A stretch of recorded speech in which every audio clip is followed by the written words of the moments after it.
ಓಂ ಶ್ರೀ ದುರ್ಗಾಯ ನಮಃ ನಮಃ ಶಿವಾಯ ನಮಃ ಜಮದಗ್ನೇಶ್ವರಾಯ ನಮಃ ಪರಶುರಾಮಾಯ ನಮಃ ರೇಣುಕಾದೇವಿ ನಮಃ. ಯೋಗಿನ ವಿಚಾರ, ನಾವು ಪುಣ್ಯ ಸಂಪಾದನೆನ ಯಾಕೆ ಮಾಡಬೇಕು?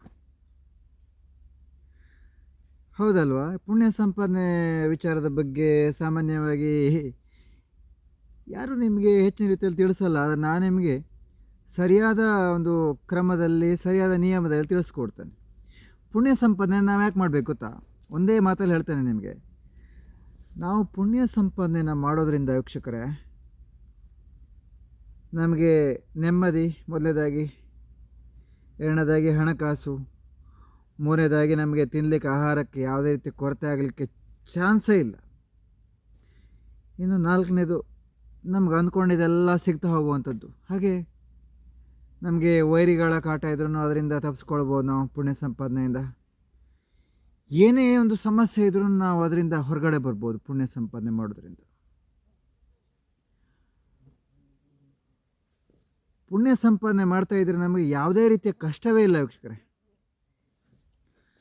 ಕಾರಣ ಏನಂದರೆ, ನಾನು ಹೇಳ್ತೇನೆ ನಿಮಗೆ, ನಾನು ಎಲ್ಲ ಸಾಮಾನ್ಯರ ಥರನೇ, ನನಗೆ ಒಂದು 25 ವರ್ಷದವರೆಗೂ ನಾನು ಸಾಮಾನ್ಯರ ಥರನೇ ಆ ಕೆಲಸ ಮಾಡಿದೆ, ದುಡ್ಡು ಮಾಡಿದೆ, ಇನ್ನೇನು ಮಾಡಿದೆ, ತೋಟ ಮಾಡಿದೆ, ಮನೆ ಕಟ್ಟಿದೆ, ಬಾವಿ ಮಾಡಿದೆ, ಅದು ಮಾಡಿದೆ, ಇದು ಮಾಡಿದೆ, ಮಾಡದೇ ಇರೋ ಕೆಲಸಗಳಿದೆ. ಎಲ್ಲ ಕೆಲಸಗಳನ್ನು ಮಾಡಿದೆ.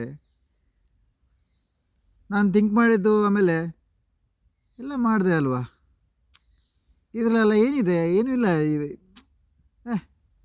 ದುಡಿಯೋದು, ದುಡ್ಡು ಮಾಡೋದು, ತಿನ್ನೋದು, ಮಲಗೋದು, ದುಡಿಯೋದು, ದುಡ್ಡು ಮಾಡೋದು, ತಿನ್ನೋದು, ಏನಿದೆ ಇದರಲ್ಲಿ? ಎಲ್ಲರೂ ಮಾಡ್ತಾ ಇರೋದೇ ಅಲ್ವಾ? ಏನೂ ಇಲ್ಲ ವೀಕ್ಷಕರು ಇದರಲ್ಲಿ. ದುಡಿಯೋದು, ತಿನ್ನೋದು, ಮಲಗೋದು, ಇದರಲ್ಲಿ ಏನಿದೆ? ಯೋಚನೆ ಮಾಡಿ. ಉದಾಹರಣೆಗೆ, ಯಾವುದೇ ಒಂದು ಪ್ರಾಣಿಗಳಾಗಿರಲಿ, ಪಕ್ಷಿಗಳಾಗಿರಲಿ, ಯಾವ ಕೆಲಸಗಳನ್ನು ಮಾಡಲ್ಲ ಅವುಗಳು. ಯಾವ ಗಿಡವನ್ನು ನೆಡೋದಿಲ್ಲ. ನೋಡಿದ್ದೀರ? ಯಾವುದಾದ್ರೂ ಒಂದು ಮರ ಗಿಡವನ್ನು ನೆಟ್ಟಿ ಅವು ನೀರು ಹಾಕಿ ಪೋಷಣೆ ಮಾಡಿದವ?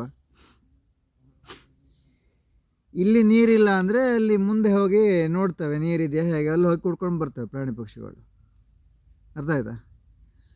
ಈ ಮರಕ್ಕೆ ಹಣ್ಣಿಲ್ಲ ಅಂದರೆ ಬೇರೆ ಮರಕ್ಕೆ ಹೋಗುತ್ತದೆ. ಬೇರೆ ಮರಕ್ಕೂ ಹಣ್ಣಿಲ್ಲ ಅಂದರೆ ನಾವೆಲ್ಲರೂ ನೆಟ್ಟಿರುವಂಥ ಬಾಳೆ ಮರನೋ ಇಲ್ಲ ಚಿಕ್ಕು ಮರನೋ ಇಲ್ಲ ಹಲಸಿನ ಮರಕ್ಕೂ ಬಂದು ಅದನ್ನು ತಿಂದ್ಕೊಂಡು ತಿಂತವೆ. ಕೆಲವರು ಪ್ರಶ್ನೆ ಇರ್ಬೋದು, ಎಲ್ಲರೂ ಹಾಗೆ ಬದುಕ ಸಾಧ್ಯನಾ ಅಂತ. ಮೊದಲು ಹಾಗೆ ಬದುಕ್ತಾ ಇದ್ರಲ್ಲ. ಮೊದಲು ಬದುಕ್ತಾ ಇರೋದೇ ಹಾಗೆ. ಈಗ ಒಂದು 200 ವರ್ಷಗಳ ಹಿಂದೆ ಊಟಕ್ಕೆಲ್ಲ ಅನ್ನನೇ ಬೇಕು ಅಂದರೆ ಎಲ್ಲ ಕಡೆ ಸಪ್ಲೈ ಇರಲಿಲ್ಲ. ಒಂದು ಬೆಂಕಿನ ಮಾಡಬೇಕು ಅಂದರೆ ತುಂಬ ಕಷ್ಟ ಇತ್ತು. ಒಂದು ಬೆಂಕಿ ಮಾಡಬೇಕು, ಒಂದು ಬೇಯಿಸ್ಕೊಂಡು ತಿನ್ನಬೇಕೇನಾದರೂ ಅಂದರೆ ಅದೆಲ್ಲ ವ್ಯವಸ್ಥೆಗಳಿರಲಿಲ್ಲ. ಗೊತ್ತಾಯ್ತಾ? ಈಗೆಲ್ಲ ವ್ಯವಸ್ಥೆಗಳನ್ನು ಇದೆ. ಅದಕ್ಕೆ ಎಲ್ಲಿ ನೋಡಿದ್ರೂ ಬೆಂಕಿ ಹಾಕೋದೇ ಕೆಲಸ. ಲಾಸ್ಟಿಗೆ ಕಾಡಿಗೆ ಬೆಂಕಿ ಹಾಕ್ತಾರೆ. ನಮ್ಮ ಜಾಗ ಇದು ಅಂದ್ಕೊಂಡು. ಯಾವುದು ನಮ್ಮ ಜಾಗ? ಯಾವುದು ಹೇಳಿ? ನಮ್ಮ ಜಾಗ ಯಾವುದಿಲ್ಲಿ ವೀಕ್ಷಕರೇ? ಇದೆಲ್ಲ ನಮ್ಮ ಜಾಗ ಅಲ್ಲ. ಅರ್ಥ ಆಯ್ತಾ? ಇದೆಲ್ಲ ಆ ಭಗವಂತನ ಜಾಗ, ದೇವರ ಜಾಗ ಆಯಿತು. ಇಲ್ಲಿ ಸಾವಿರಾರು ಇರುವೆಗಳಿರ್ತವೆ, ಸಾವಿರಾರು ಹಾವುಗಳಿರ್ತವೆ. ಈಗ ನೋಡಿ, ಇದ್ರ ಮೇಲೆ ಒಂದು ಇರುವೆ ಓಡಾಡ್ತಾ ಇದೆ ನೋಡಿ, ಇಲ್ಲೇ ಇದೆ. ನಾವೊಂದು ಬೆಂಕಿ ಹಾಕಿದಾಗ ಅದು ಸತ್ತು ಹೋಗುತ್ತದೆ. ಏನು ಹೇಳಿ? ಅದು ಸತ್ತು ಹೋಗುತ್ತದೆ. ನಾನು ಸಾಯ್ತೀನಿ, ನನ್ನ ಸಾಯಿಸೋಕ್ಕೆ ಯಾರಾದರೂ ಬರ್ತಾರೆ ಅಂದರೆ ತಪ್ಪಿಸ್ಕೊಂಡು ಓಡಿ ಹೋಗಲ್ವ ನಾವುಗಳು? ಹಾಗೆ ವೀಕ್ಷಕರು, ಎಲ್ಲ ಒಂದು ಪ್ರಾಣಿ ಪಕ್ಷಿಗಳು ಎಲ್ಲವೂ ಹಾಗೆ. ಇಲ್ಲಿ ಪ್ರತಿಯೊಂದು ಜೀವಿಗಳಿಗೂ ಜೀವ ಇದೆ. ನನಗೆ ಇವತ್ತಿನ ದಿನ ಕಣ್ಣೀರು ಬರ್ತದೆ. ಕಣ್ಣೀರು ಬರೋದು ಯಾವಾಗ? ಕೆಲವೊಮ್ಮೆ ಮನಸ್ಸಲ್ಲಿ ಯೋಚನೆ ಮಾಡಿದಾಗ. ಈ ಗೋಮಾತೆಗಳಿಗೆಲ್ಲ ನಿಮಗೆ ಹೇಳ್ತೀನಿ, ಕೆಲವು ಸಾರ್ವಜನಿಕ ಕೆರೆಗಳೆಲ್ಲ ಇದ್ದವು, ಅದಕ್ಕೆಲ್ಲ ಬೇಲಿ ಹಾಕಿಟ್ಟಿದ್ದಾರೆ. ಅಂದರೆ ನೀರು ಕುಡಿಲಿಕ್ಕೆ ದನಗಳು ಹೋಗದೇ ಇರಲಿ ಅಂತ. ಕೆಲವು ದೇವಸ್ಥಾನಗಳ ಕೆರೆಗಳಿದ್ದಾವೆ ದೊಡ್ಡ ದೊಡ್ಡದು, ಅದೆಲ್ಲ ಇರೋದೇ ದನಗಳಿಗೆ, ಗೋಮಾತೆಗಳಿಗೆ, ನಂದೀಶ್ವರರಿಗೆ, ಇನ್ನೆಷ್ಟು ಗೂಳಿಗಳಿಗೆ, ದನಗಳಿಗೆ ಇರೋದು, ದನ ಕರುಗಳಿಗೆ ಇರೋದು. ಪ್ರಾಣಿಗಳಿಗೆ ಪಕ್ಷಿಗಳಿಗೆ ಕೆರೆಗಳನ್ನು ಮಾಡಿದ್ದು. ಇವತ್ತಿನ ದಿನ ಅದಕ್ಕೆ ದನ ಕರುಗಳು ಹೋಗಬಾರ್ದು, ಯಾವುದು ಹೋಗಬಾರ್ದು ಅಂತ ಅದಕ್ಕೆ ಬೇಲಿ ಕಟ್ಟಿಟ್ಟಿದ್ದಾರೆ. ಅಲ್ಲ, ಹೇಳಿದೆ ನಿಮಗೆ. ಇವತ್ತಿನ ದಿನ ಯಾವ ರೀತಿಯ ಒಂದು ಮನಸ್ಥಿತಿ ಆಗಿದೆ ಅಂದರೆ, ನಮ್ಮದು ನಿಮ್ಮದು ಎಲ್ಲ ತುಂಬ ಎಷ್ಟು ಕೆಟ್ಟ ಮನಸ್ಥಿತಿ. ಈ ಥರ ಕೆಟ್ಟ ಮನಸ್ಥಿತಿ ಬಂದಿದೆ ಅಂದರೆ ಮುಂದಿನ ದಿನ ಇಲ್ಲಿ ಯಾರಿಗೆ ಏನಾಗುತ್ತೆ, ನಾವು ಏನಾಗ್ತೀವಿ ಅಂತ ಹೇಳೋದು ತುಂಬ ಕಷ್ಟ ಇದೆ. ಯಾಕಂದರೆ ದೇವರು ಅನ್ನೋನು ಇದ್ದಿದ್ದೇ ಹೌದಾದರೆ ಖಂಡಿತ ಇದೆಲ್ಲ ಒಂದು ಕಾರ್ಯರೂಪಕ್ಕೆ ತರಲೇಬೇಕು. ಗೊತ್ತಾಯ್ತಾ? ತರಲೇಬೇಕು. ಇದೆಲ್ಲ ಒಂದು ಕಾರ್ಯರೂಪಕ್ಕೆ ಬರಲೇಬೇಕು. ಕಾರ್ಯರೂಪ ಅಂದರೆ ಯಾವುದು? ಸ್ಥಿತಿಗತಿ, ಮೊದಲಿನ ಸ್ಥಿತಿಗತಿ ಹೇಗಿತ್ತು ಆ ಕಾರ್ಯರೂಪಕ್ಕೆ ಮನುಷ್ಯ ಮುಂದುವರಿಬೇಕು. ಆದರೆ ಈ ರೀತಿಯಲ್ಲ ವೀಕ್ಷಕರೇ. ಎಲ್ಲಿ ನೋಡಿದ್ರೂ ಬೆಂಕಿ ಹಾಕೋದು, ಬೆಂಕಿ ಹಾಕೋದು ಮಾತ್ರ ಬಿಡೋದೇ ಇಲ್ಲ ಮನುಷ್ಯ. ಆಮೇಲೆ ಅವನು ಬೆಂಕಿ ಹಾಕೊಂಡಾದ್ರೂ ಅವನು ನೆಮ್ಮದಿಯಿಂದ ಇರ್ತಾನ? ಎಲ್ಲಿ ನೆಮ್ಮದಿಯಿಂದ ಇರ್ತಾನೆ? ವೀಕ್ಷಕರೇ, ವಿಚಾರ ಏನಂದರೆ, ನಾವು ಪುಣ್ಯ ಸಂಪಾದನೆ ಮಾಡೋದ್ರಿಂದ ನಮಗೆ ಖರ್ಚಿಗೆ ಬೇಕಾದಷ್ಟು ಹಣ, ಮನಸ್ಸಿಗೆ ಬೇಕಾದಷ್ಟು ನೆಮ್ಮದಿ, ಆರೋಗ್ಯವಾಗಿರ್ತೀವಿ, ಯಾವುದೇ ಚಿಂತೆ ಇರೋದಿಲ್ಲ. ಹಾಗೆ ಸುಖ ನೆಮ್ಮದಿಯಿಂದ ನಾವು ಇರ್ಬೋದು, ನಮ್ಮ ಹತ್ತಿರ ಇದ್ದವರಿಗೂ ಸುಖ ನೆಮ್ಮದಿಯನ್ನು ಕೊಡ್ಬೋದು, ಕೇಳಿದರೆ ಮಾತ್ರ. ಅರ್ಥ ಆಯ್ತಾ? ಪುಣ್ಯ ಸಂಪಾದನೆ ಕಷ್ಟ ಅಲ್ಲ. ಪುಣ್ಯ ಸಂಪಾದನೆ ನಾವು ಪುಣ್ಯ ಸಂಪಾದನೆ ಮಾಡೋದು ಕಷ್ಟ ಅಲ್ಲ ವೀಕ್ಷಕರೇ. ಪುಣ್ಯ ಸಂಪಾದನೆ ಅಂದ್ರೇನು? ನಾವಿಲ್ಲಿ ಪ್ರಕೃತಿಯಲ್ಲಿ ಎಲ್ಲವನ್ನು ಗೌರವಿಸೋದು. ಅಂದರೆ ಪ್ರಾಣಿ ಪಕ್ಷಿ ಹಾವುಗಳು ಪ್ರತಿಯೊಂದನ್ನು ನಾವು ಅವರನ್ನು ನೋಡಿದರೆ ದ್ವೇಷ ಮಾಡೋದಾಗಿರಲಿ, ಹೊಡೆಯಕ್ಕೆ ಹೋಗೋದಾಗಿರಲಿ, ಬಡಿಯಕ್ಕೆ ಹೋಗೋದಾಗಿರಲಿ ಮಾಡಬಾರ್ದು.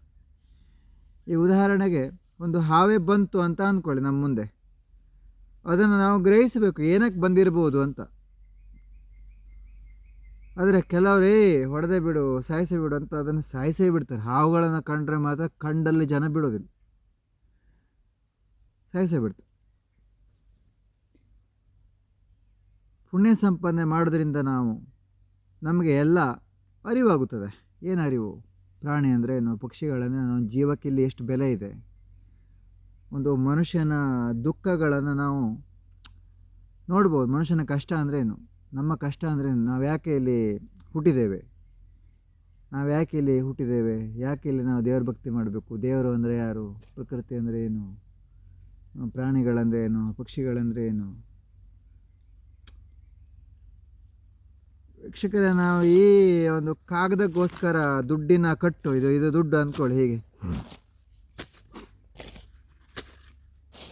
ಇದಕ್ಕೋಸ್ಕರ ನಾವು ಈ ದುಡ್ಡಿಗೋಸ್ಕರ ರಾತ್ರಿಯಿಂದ ಬೆಳಿಗ್ಗೆವರೆಗೂ ದುಡಿಯೋದು, 24 hours.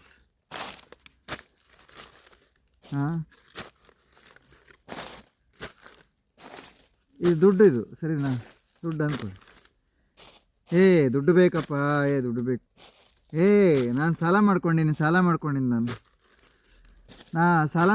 ನಾನು ಅದಕ್ಕೆ ನನಗೆ ಬೆಳಗ್ಗೆವರೆಗೂ ಕೆಲಸ ಮಾಡಬೇಕು, ಇಲ್ಲಾಂದರೆ ನನಗೆ ಗತಿನೇ ಇಲ್ಲ. ಸಾಲ ಮಾಡ್ಕೊಂಡಿನಿ, ಸಾಲ. ನಾ ಮನೆ ಮೇಲೆ ಮನೆ ಕಟ್ಟೋಕ್ಕೆ ಸಾಲ ಮಾಡ್ಕೊಂಡಿನಿ.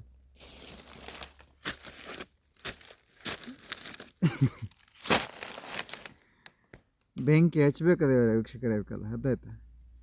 ಈ ದುಡ್ಡು ಅನ್ನೋ ಒಂದು ವಿಚಾರಕ್ಕೆ ನಾವು ಇಷ್ಟು ಕೆಟ್ಟು ಹೋಗಿದ್ದೇವೆ ಇವತ್ತಿನ ದಿನ, ಸರಿನಾ?